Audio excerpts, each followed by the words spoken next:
지금 마가가 기록을 통해서 남기고자 하는 바는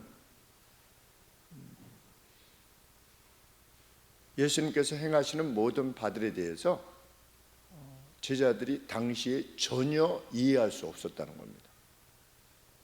나중에 제자들이 성령 충만을 받고 나서 그때서야 비록 성령이 깨닫게 하시는 바를 따라서 이게 그 뜻이었구나 라는 것을 알게 되었다는 겁니다. 6월절 절기 때 식사 역시 마찬가지였다. 늘 이래 왔나 보다 이것이 아니라 예수님께서 전혀 예기치 아니하는 행동과 말씀을 하셨다는 건데 당시에 이해할 수 없었다는 겁니다. 일반적으로 이 예수님께서 드신 이 식사를 최후의 만찬이라 그래서 만찬이라고 그래서 저는 만찬 그러면 뭔가 이렇게 좀 많이 이렇게 좋은 고기 놓고 음식 놓고 해서 왜 이것을 만찬이라고 했더니 이 만자가 늦을 만자인가 봅니다. 저녁에 먹는 식사다. 그래서 만찬, 늦은 찬인 거죠. 그래서 만찬이다. 그래서 오늘 풀렸습니다. 62년 만에 풀린 거죠. 왜 만찬이라고 이렇게 했는가? 늦은 저녁 식사를 말하는 것이다. 그래서 네이버에서 여러 번 찾아봤는데 맞아요.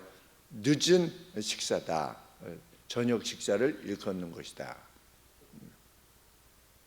하나가 해결이 됐습니다. 6월절 일반적으로 6월절 식사는 이렇게 이루어졌다고 합니다. 10명 이상의 참여자가 있어야만 이 6월절 식사를 했답니다. 왜냐하면 첫 번째 있었던 6월절을 공동으로 회상하는 것이기 때문에 공동으로 그러니까 어떤 그 개별적인 의식이 아니라 공동의 의식이었다는 겁니다. 그래서 약 1400년 전에 1300몇 년 정도 되겠죠. 예수님 때로부터 있었던 그 출애굽 사건 때에 너물유, 너물월 그래서 패스오버 그 예수님께서 하나님께서 이스라엘 백성들을 출애굽시킬 때 행하셨던 바를 기억하라고 하나님이 주신 법이 있는데 그 법을 따라서 약 1300년간을 지켜온 거죠. 이스라엘 백성들이. 그랬는데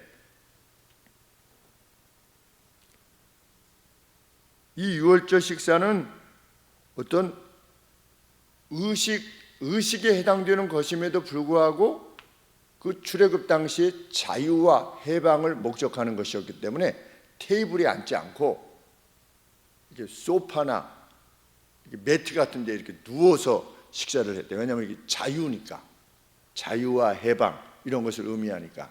그래서 예수님의 품에 누워서 먹던 이런 표현들이 있지 않습니까? 그것이 왜 그런가? 그러니까 그 자유 이런 걸 해방을 목적으로 했기 때문에 포맷 자체는 그렇게 형성되었다는 것을 알게 됩니다.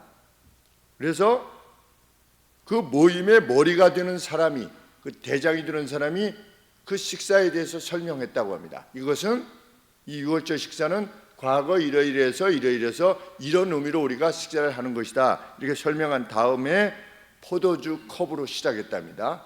포도주를 먼저 마시는 것으로 시작하고 그것이 첫 번째고 유월절 식사에 대한 설명 그리고 포도주 그 다음에 홍해 사건에서 바다를 건넌 것을 기념해서 채소를 소금물 잔에다가 이렇게 적셨대요. 소금물 잔이 어떻게 생겼는지 모르겠지만 소금물에다가 채소를 이렇게 적셨답니다. 홍해 사건 바다를 지나온 것을 기념하고 상징하기 위해서 그 다음에 무교병 한쪽 이스트가 들어가지 않은 무교병 한쪽 그것을 마자라 이렇게 불렀답니다. 마자라고 하는 것을 먹고 몹시 쓴 허브를 먹었다. 이건 뭐 출애굽 기록에 다 있는 거죠. 무교병을 먹은 이유는 무엇입니까? 발효될 때까지 기다릴 수가 없었던 거죠. 그러니까 이스트를 넣지 않은 채로 무교병을 먹어야 되는데, 그것은 급히 나갔다라고 하는 것을 말하기보다 예기치 않은 출발이었다는 겁니다. 전혀 예기치 않은, 바로에 의해서 너희들이 이제 나가라고 하는 허락이 전혀 떨어지지 않을 것 같은 그런 상황에서 갑작스럽게 하나님의 신적 개입으로 인해서 이스라엘이 떠나게 된 것, 그것을 기념하기 위해서 무교병을 먹도록 하나님께서 그렇게 하셨고, 몹시 쓴 허브를 먹은 이유는 무엇입니까? 애굽에서의 고난을 상징하는 것이다. 설명하고 포도주 마시고, 그 다음에 채소를 소금물 잔에 넣고, 그 다음에 무교병 한쪽을 먹고 몹시 쓴 허브를 먹었다. 그 다음에 뭘 했느냐? 그 다음에 메인 코스로 그날 오후에 구운 정결하게 성별하게 한 다음에 피를 빼고 그 의식을 행한 그 고기, 구운 양고기나 염소 고기를 먹었다. 그리고 그 고기를 먹은 다음에 다시 그 머리가 되는 사람이 출애굽 사건을 다시금 회상하고 그 의미를 설명한 다음에 다시 포도주 컵으로부터 포도주를 마셨다. 총 4번 마셨다고 하는데 2번은 어떻게 설명이 되어 있지 않습니다. 주석에 보니까 2번은 그렇게 마셨다. 그리고 이 컵을 마신 후에 미래에 있을 이스라엘의 구속을 하나님 앞에 기도한 후에 시편 찬양이나 암송으로 마무리를 하였다. 이것이 유월절 식사입니다. 그것이 제자들이 익숙해 왔던 유월절 식사였던 겁니다. 일단 특이한 점은 뭐가 없습니까? 고기가 없어요. 양고기에 대한 언급이 없어요.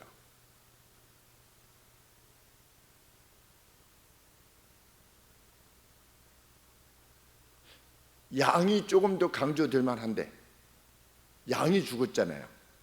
양의 피로 인해서 그 문지방에 바르고 문술지에 발라서 죽음의 천사가 넘어갔으니까 그 양에 관계되어진 것이 또 그 고기를 가지고 예수님께서 뭐라고 말씀하실 만한데, 그 양고기를 가지고 말씀하시지 않고 그때 먹었던 무교병과 이 포도주를 가지고 말씀을 하셨다는 점, 이것 자체가 뭐다? 제자들에게는 아주 특별한 케이스인 겁니다. 예수님 왜 이렇게 말씀하시지? 이게 무슨 뜻이지? 라고 할 만큼 특별한 것이었다는 겁니다.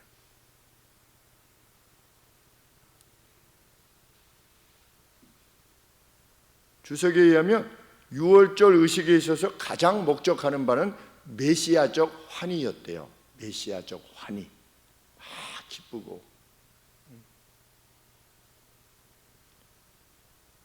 메시아가 와서 막 구원해내고 이런 어떤 환희였답니다. 그래서 1세기 랍비의 기록에 의하면 이 밤에 그들이 구원받았다, 이 밤에 그들은 구원받을 것이다 라고 할 정도로 메시아적 환희로 가득했던 것이 유월절, 아주 기쁨의 시간인 거죠. 막 이렇게 즐거워하고. 제자들은 예수님을 누구로 이해했습니까?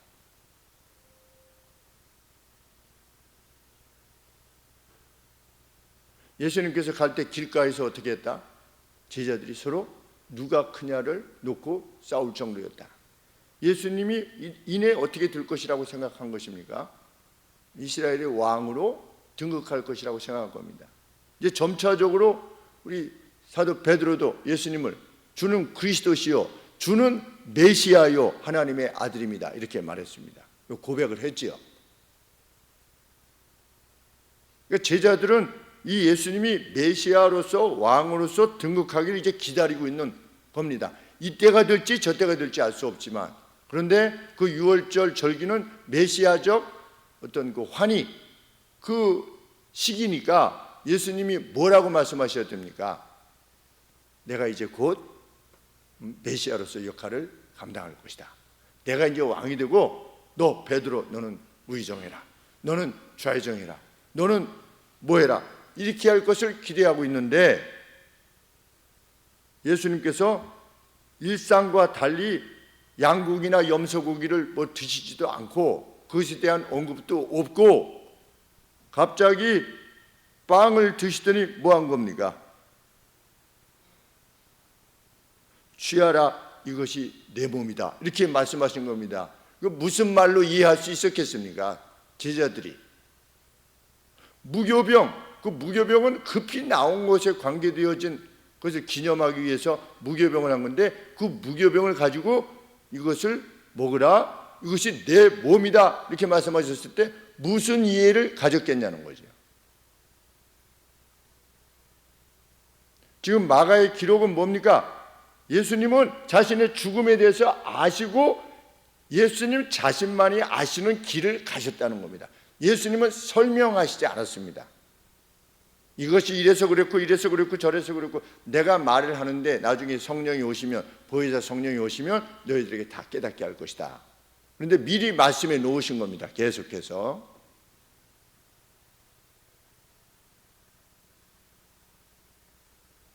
보통은 지도자들이라고 하는 세상의 지도자들은 어떻게 갑니까? 사람들이 이해하는 폭 내에서 이해가 안 되면 또 다르게 해서 설득하고 이렇게 나가시는데, 예수님은 그렇게 하시지 않았다는 것이죠. 예수님은 예수님의 길을 그냥 가시는 겁니다.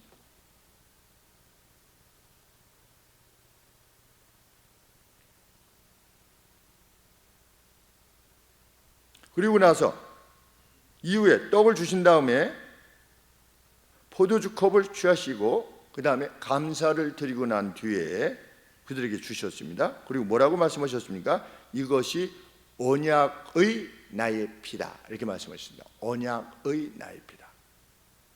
많은 사람을 위해서 흘리는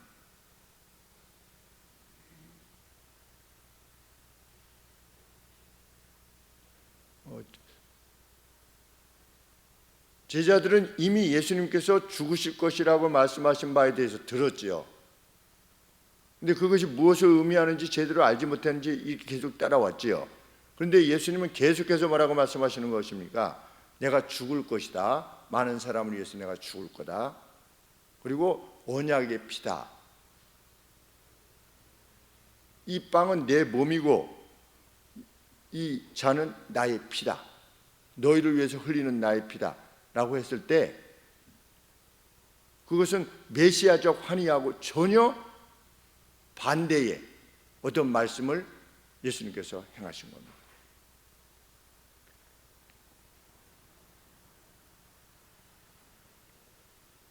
과거에 양이 죽었다면 이제는 누가 죽을 거다? 내가 죽을 것이다 라고 하는 것을 밝히신 것입니다. 주님이 격렬한 죽음에 이제 내어주게 될 것이다. 아무도 그것을 믿지 않았습니다. 예수님 말씀하셨어도. 그만큼 예수님은 예수님의 길을 가셨다는 겁니다. 알지 못하는 길을 가신 것이 아니라 아시는 길을 의도하고 가셨다는 거죠.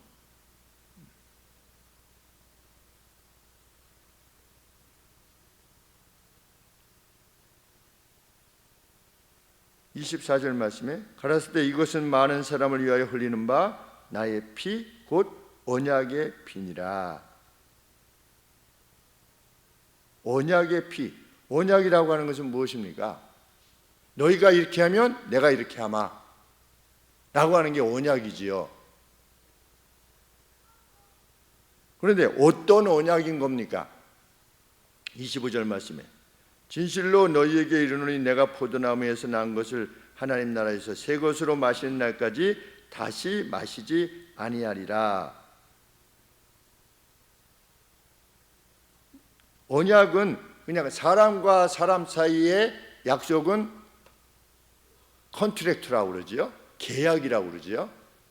그런데 하나님과 우리 사이의 것을 커비넌트라고 이렇게 말을 합니다. 그 내용은 같습니다. 이렇게 하면 이렇게 하마. 그런데 이 포도주는 언약의 피니라, 많은 사람을 위해서 흘리는 약속의 피다, 계약의 피다. 계약의 피인데 어떤 계약이냐? 이 포도주를 마시면 어떻게 되는 겁니까? 25절 말씀에 의하면 이 포도주를 마시면 어떻게 되는 거지요? 어떻게 할 것이라고 지금 예수님께서 계약을 맺으시는 겁니까? 네? 이 포도주를 마시면, 이 포도주에 동참하면, 이 떡에 동참하면 어떻게 될 거다? 하나님 나라에서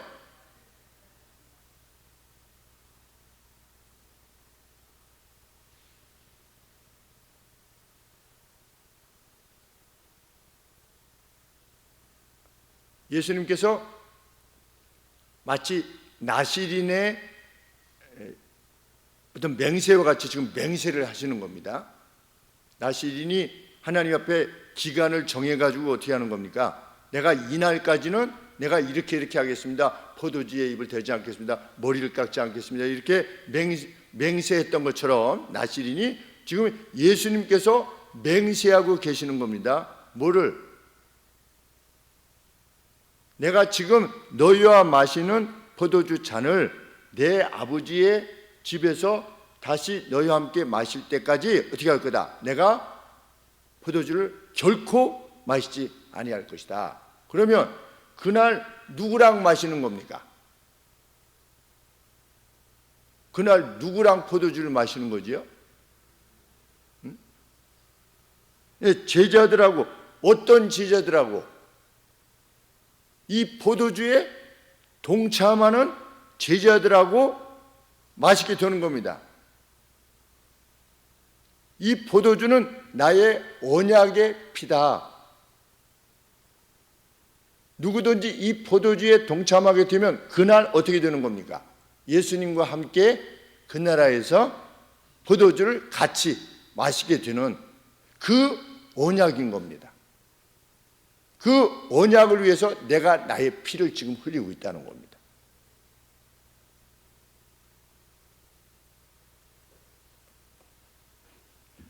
율법에 의하면 누가 하나님 나라에서 가령 예를 들어서 주님하고 포도주를 같이 마실 수 있겠습니까? 율법에 의하면.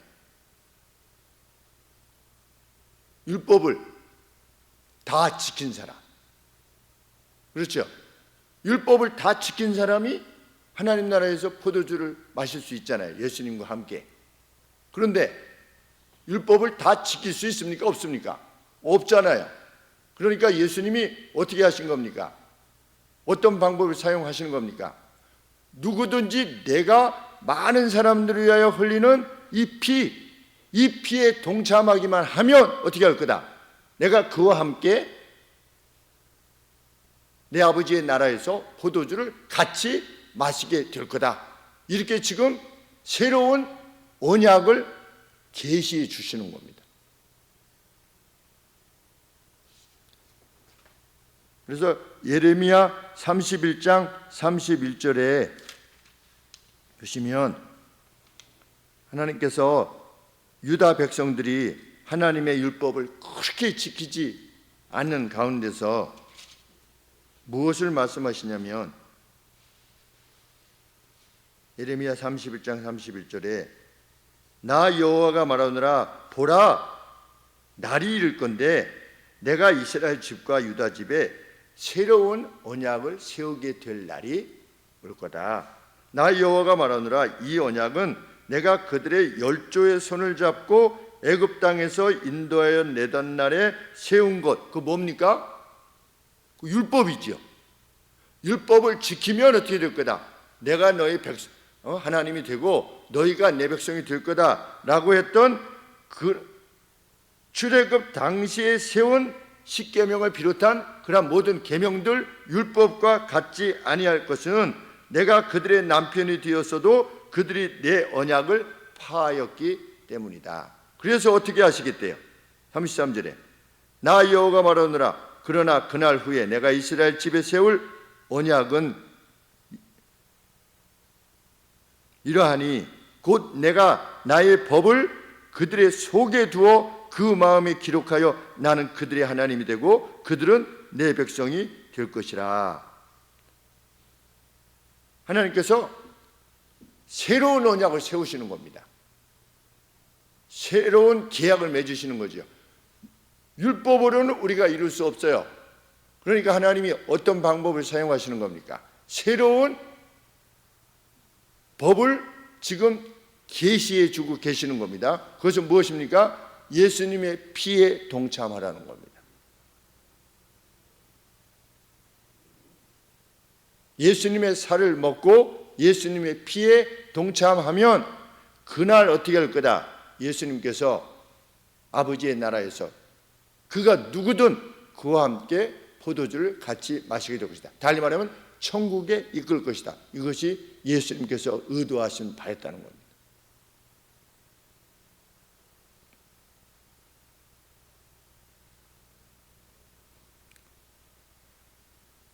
예수님 자신의 희생을 통해서 기준을 어떻게 하시는 겁니까? 완전히 낮추시는 것이죠.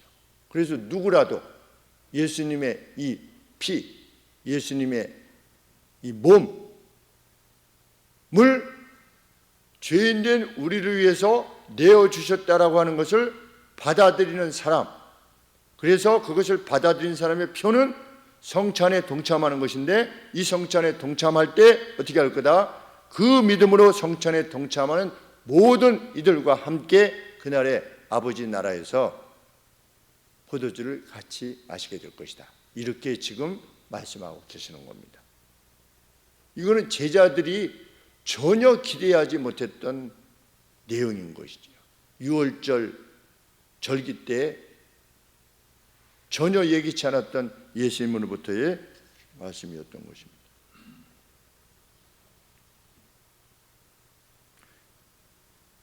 제자들은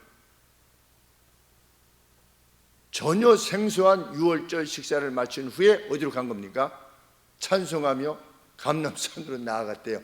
올리브산으로 나아갔는데 찬송은 했는데 그게 뭘 의미하는지 하나도 모른 채 그냥 예수님과 함께 그냥 나아가는 거죠.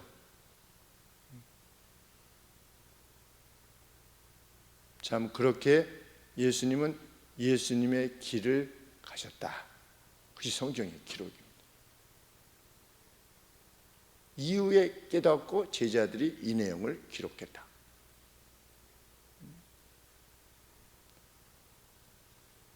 우리 하나님께서 우리가 인생을 살아나가는 동안 우리를 구원하시기 위해서 어떤 일을 어떻게 행하시는지 우리는 모릅니다. 참 모릅니다.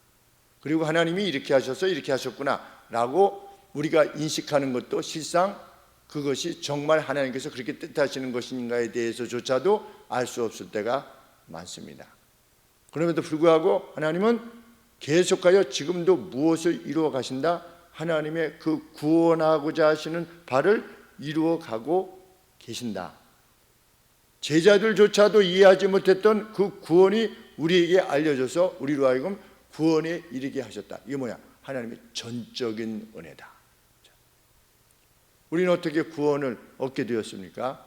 예수님이 새로 계시하신 이 새 언약에 의해서 구원을 받게 되었습니다. 예수님이 나의 죄를 위하여 피를 흘리셨고 찢긴 몸을 허락해 주셨다고 하는 사실을 믿고 성찬에 동참하게 되는 모든 이들을 하나님께서 구원해 내실 것이다. 이것만큼 복음이 어디 있겠습니까? 굿뉴스인 것입니다. 우리가 그 구원에 이미 속하여 있는 자로 성찬에 참여하게 된다는 것, 놀라운 일이 아닐 수 없습니다. 하나님의 행하시는 바, 제자들이 이해하지 못했던 가운데서도 하나님은 하나님의 일을 이루셨듯이 하나님은 우리의 선한 바를 위하여 자신의 길을 행하여 가고 계신다. 이것이 정말 우리가 하나님을 소망하여서 용기를 잃지 않아야 되는 이유인 줄 믿습니다. 기도하겠습니다.